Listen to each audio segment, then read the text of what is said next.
¿Qué tal amigos? Una vez más compartiendo conocimientos. Hoy vamos a presentar sobre lo que es JPA, persistencias en Java. Lo que hoy vamos a hacer es una aplicación en donde se ejecute con el framework preestablecido para Java denominado JPA. Pero lo primordial es entender esto de JPA, ¿no? En qué se comprende, cómo es que está comprendida la estructura de ello, cómo es que esa persistencia dentro de ello. Para eso vamos a presentar acá una pequeña ayuda que dice JPA, Java Persistent API, ¿no? Estamos hablando de anotaciones en JPA, se clasifican, ¿no?, en la parte de anotaciones, tanto un mapeo lógico como un mapeo físico. Tanto aquí nosotros los mapeos quiere definir de a partir de una base de datos. Se trabaja bastante con lo que es base de datos. Nos dice un mapeo lógico permite describir el modelo del objeto asociado a la clase, como nosotros vemos aquí una anotación que es el arroba onward ya o one o arroba tsunami o etcétera, ¿no? Eso es un mapeo lógico de anotaciones. También tenemos un mapeo físico que describe esquemas físicos de base de datos, como son las tablas, columnas, índices. Más adelante nosotros en la aplicación mostraremos cómo es que describen los esquemas físicos y lógicos. Como ustedes pueden ver, aquí tenemos una notación columna y una notación join columna. ¿Qué es lo que nos muestra esto? Las tablas, las columnas o índices que tengan ellos, ¿no? Naturalmente tiene una arquitectura, ¿no? Como todo framework trae su arquitectura propiamente dicho de ello. Entonces dice, el diagrama nos muestra la relación entre los componentes principales de la arquitectura dentro de JPA. Como nosotros tenemos Java Persistence, ¿no? Trabaja con una entidad manager, ¿no? Manager Factory, una entidad mayor o una entidad prolongada. Dentro de ello está comparecido con lo que son entidades transaccionales o query.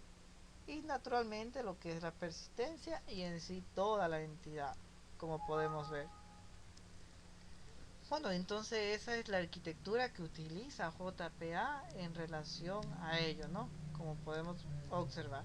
También como toda framework, como toda aplicación, contiene sus excepciones para controlar ciertos errores al momento de ejecución o cierta inconcordancia de información, ¿no?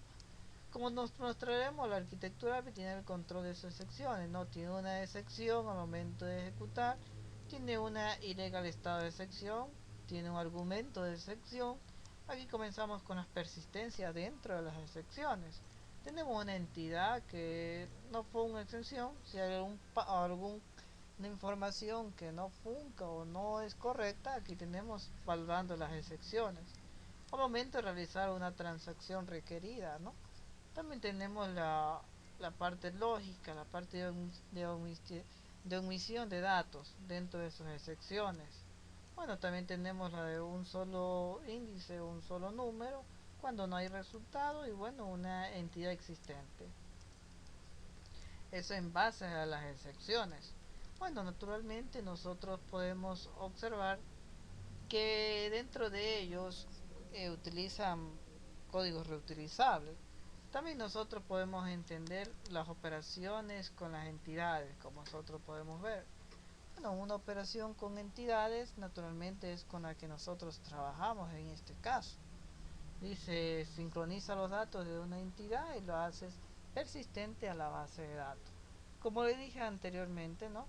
El objetivo natural de nuestro proyecto, ¿no?, es agregar una persistencia, o sea que un proyecto sea más robusto, sea más persistente, valga la redundancia, propiamente dicho de ello, ¿no?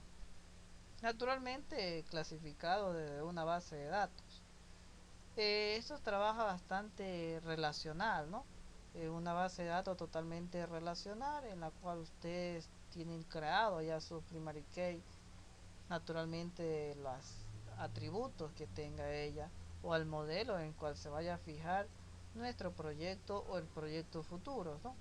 Acá tenemos un plus y un refresh, ¿no? Un plus, como dice el contrario plus, este método vuelve a cargar los datos originales de la base de datos entidad.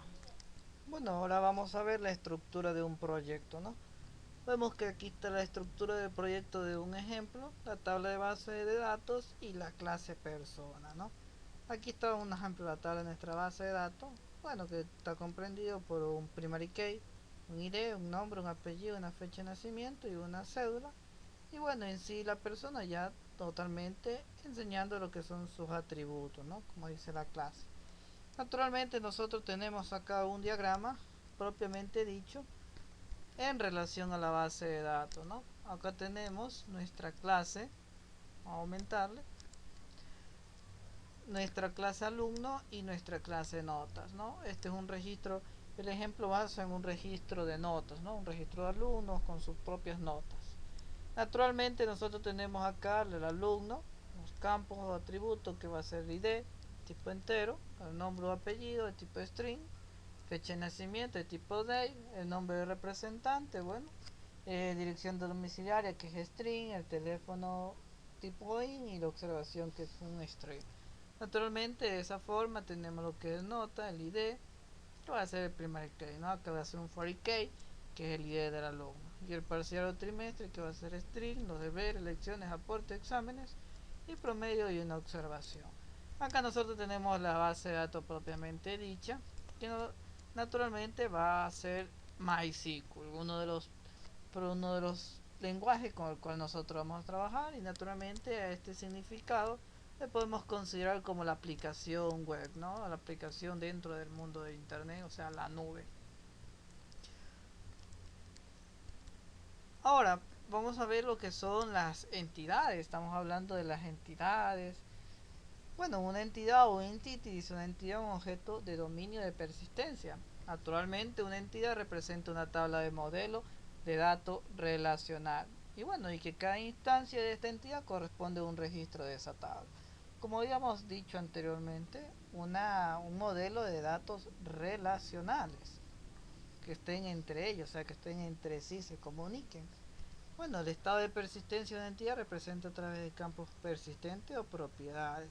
Nosotros acá naturalmente tenemos la entidad con su anotación, ¿no? Tenemos un public, tenemos el public, naturalmente de esa que debemos ser la entidad, la clase empleados, implementando desde una serial, ¿no? Ahora vamos a mostrar, dice, para definir datos dentro de una tabla, ¿no? Naturalmente acá tenemos la entidad, la tabla, el nombre de la tabla. Bueno, aquí está un ejemplo distinto al que nosotros hemos implementado, ¿no? Bueno, acá naturalmente la clase pública de empleado implementado una serie.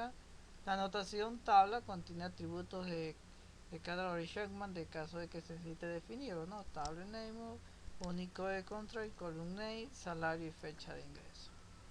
Y acá es como nos muestra cómo está representada la clase o la entidad, ¿no? Entidad dice la clase de datos que posee su encabezado en la anotación, como podemos ver aquí, por ejemplo, javax.pertincer.entity, ¿no? O arroba entity, la anotación. Tenemos ahora lo que es el private. Tenemos ningún método o variable instancia debe ser declarado como final, ¿no? También tenemos la parte del public. La clase no debe ser declarada como final, naturalmente, ¿no? Acá tenemos la clase de acá, lo que es empleado. La clase debe poseer un constructor. Y aquí comienza la parte del constructor. Estos puntos significa de construcción. No, naturalmente habrá una serie, o si una instancia, una entidad entra a un entorno remoto, debe implementarse la interfaz. Bueno, ahora los atributos persistentes, naturalmente como tenemos el ID, declarado como private, protected o partial private, y solo debe ser accesada por los métodos de la clase, naturalmente de la clase tipo long, ¿no? Bueno, ya hemos visto, ahora vamos a definir una entidad dentro de la persistencia o dentro de JPA. Dice, las entidades podrían utilizar campos persistentes o propiedades de persistencias. Si las notaciones de mapeo se aplican a las instancias de las entidades utilizan campos persistentes, ¿no? Si la entidad utiliza campos persistentes, los accesos se realizan en tiempo de ejecución. Naturalmente, al mismo tiempo que nosotros estamos ejecutando nuestra aplicación como tal. Bueno, una propiedad, como podemos ver, las entidades utilizan propiedades persistentes, ¿no? A partir de Java Beans. Los componentes no son el setText, en cuyo nombre van vinculados al atributo de la clase. Si el atributo es booleano, podrán utilizarse como isProperty en lugar de headProperty. Por ejemplo, si la entidad empleado utiliza la propiedad de persistencia, supongamos que tiene atributos privados denominados nombre. La clase definirá los métodos del head y setNombre para recuperar y establecer valores de la variable tradicionalmente, ¿no? Ahora, una de las asociaciones importantes que hay entre ellas, ¿no? Naturalmente las asociaciones, aquí ya entramos aparte de datos en sí a los que son anotaciones, o sea, de one a one, o sea, de uno a uno, ¿no? Hay 4 tipos naturalmente, de uno a uno, de uno a mucho, y de uno a mucho y de mucho a mucho. Como vemos aquí una anotación de one o un to one, que quiere decir una de una a una. Cada entidad se relaciona con una sola instancia de otra entidad, donde ambas son referenciadas por la misma llave primary key, ¿no? Y naturalmente está diciendo que un usuario, una persona, tiene una entidad uno a uno a partir del ID, ¿no? De su primary key. Bueno, igualmente venimos con las asociaciones de uno a uno. Naturalmente aquí vemos los usuarios, el primary key que es el ID y el primary key que es el ID de la clase persona. Acá tenemos un de uno a muchos, ¿no?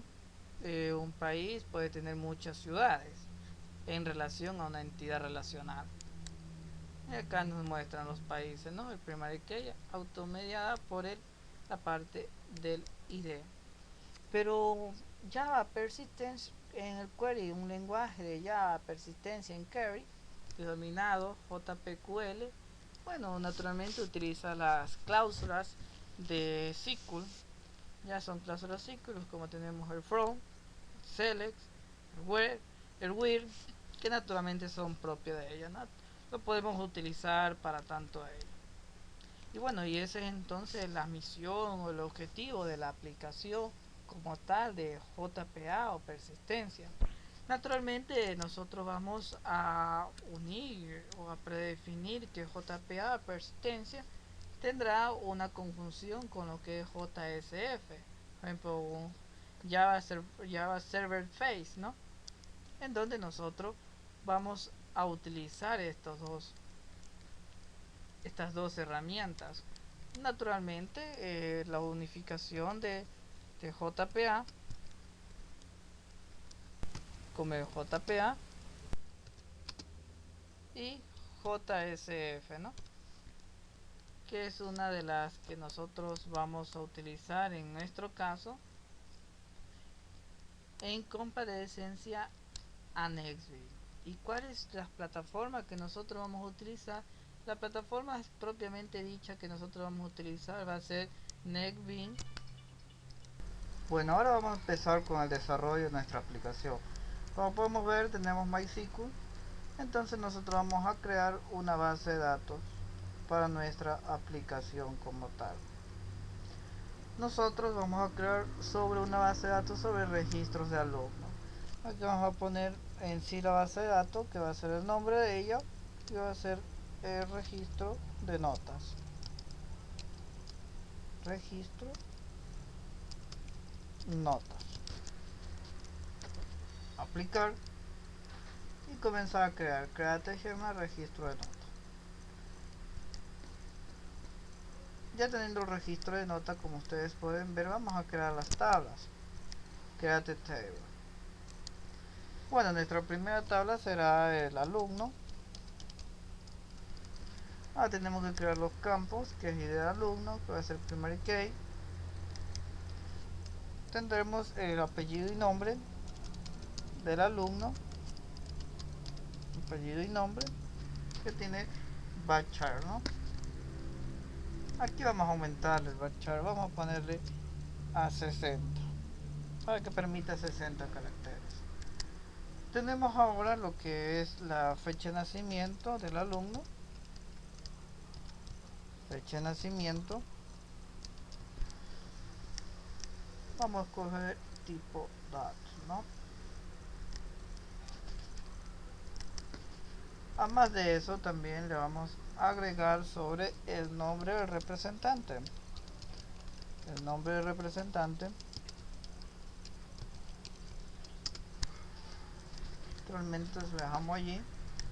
Ahora vamos a adicionar la dirección domiciliaria.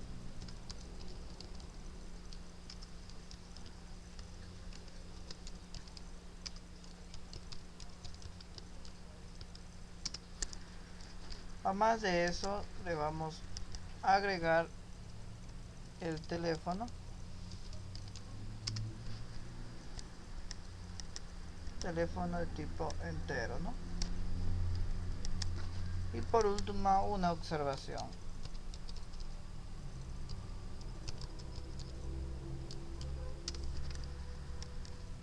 Le vamos a poner de 100 caracteres. Listo, ahí tenemos. Ahora vamos a agregar nuestra nueva tabla, otra tabla. Aquí en esta podemos aplicar para que no haya ningún inconveniente y no se nos ejecute nuestro código. Quédate en table registro, en registro de nota, en la base de datos registro de nota, la tabla alumno, el ID de alumno que no, un tipo int, no recibe datos nulos, y aquí están los fecha de nacimiento, nombre representante y el alumno. Observación, hay aquí se me generó esa a lo último por lo que le di enter, pero vamos a eliminarla. Ya listo, aplicar, ahí sí, aplicamos, ejecutando el script, finish. Ahora seguimos con nuestra tabla que se llama notas. Naturalmente tiene un ID de nota, que vamos a crear un for k, un ID pero de alumnos.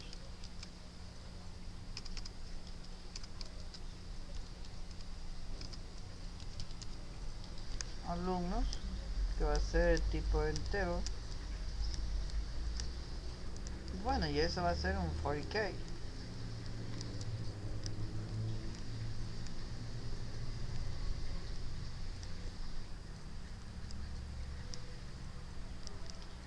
El ID del alumno. También tenemos lo que es el parcial o trimestre.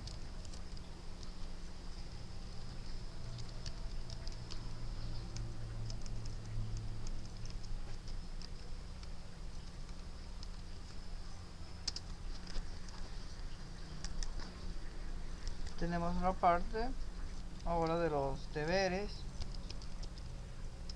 que es tipo entero. Las secciones,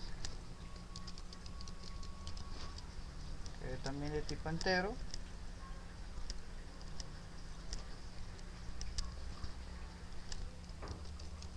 Los aportes.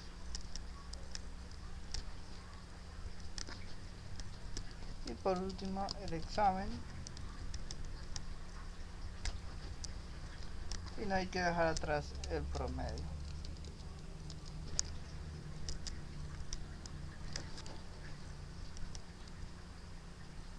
Entonces ahí tenemos nuestras principales, ¿no?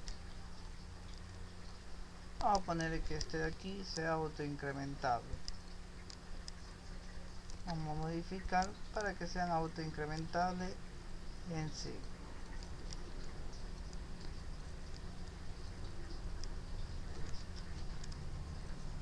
Aplicar.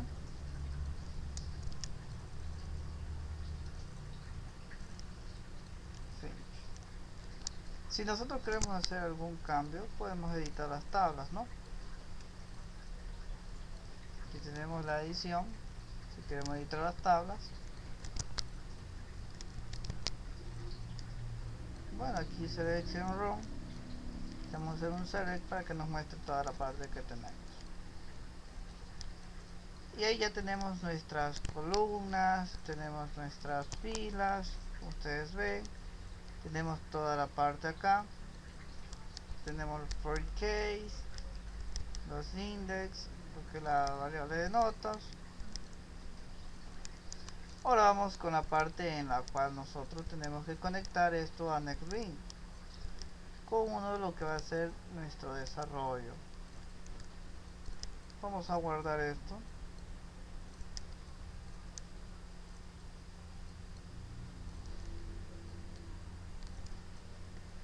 Y ya nos aparece acá, ¿no? A permitir que nos guarde.